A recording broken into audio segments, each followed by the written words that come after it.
जेवर विधानसभा का सियासी समीकरण। देखिए किसके पक्ष में दिख रहा है माहौल।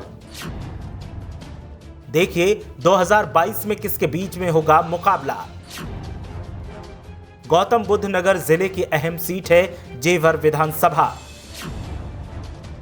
सपा और बीजेपी में बराबर का दिख रहा है मुकाबला, लेकिन जीतेगा कौन, आइए जानते हैं समीकरण।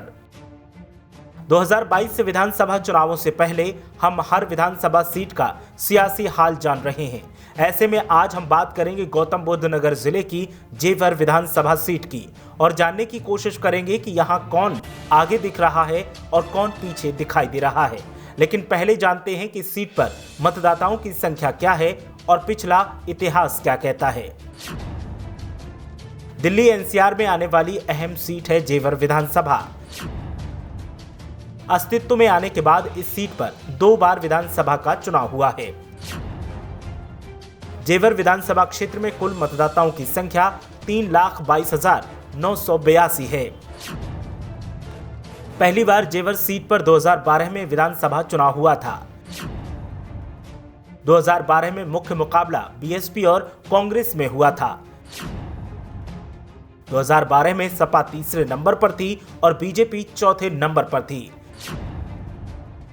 2012 के हुए चुनाव में बीएसपी ने जेवर में जीत दर्ज की थी। 2017 में चौथे नंबर पर रहने वाली बीजेपी ने जीत दर्ज की थी। बीजेपी की तरफ से धीरेन्द्र सिंह यहां से विधायक चुने गए। 2017 में भी मुख्य मुकाबला बीएसपी और बीजेपी में देखने को मिला था। ऐसे में जेवर में अब सपा को बेहतरी के साथ रणनीति बनाने की जरूरत है।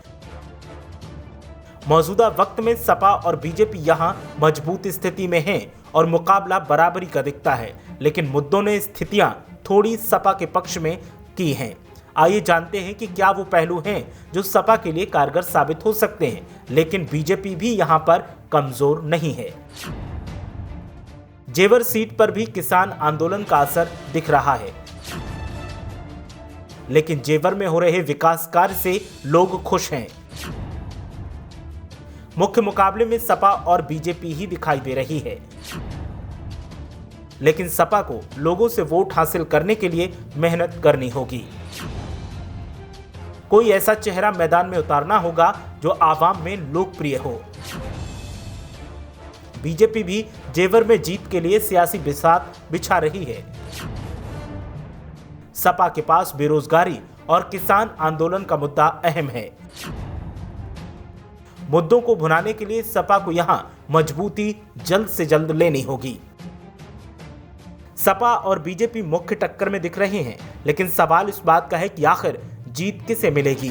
बीजेपी जेवर में मजबूत है और सपा मजबूती हासिल कर रही है, लेकिन मौजूदा वक्त में चुनाव हो तो हार जीत का अंतर बेहद कम वोटों का होगा और मुख्य मुकाबला बीजेपी और सपा में होगा। 2022 तक सपा यहां कैसे खुद को बेहतर स्थिति में लाती है वो देखना दिलचस्प होगा।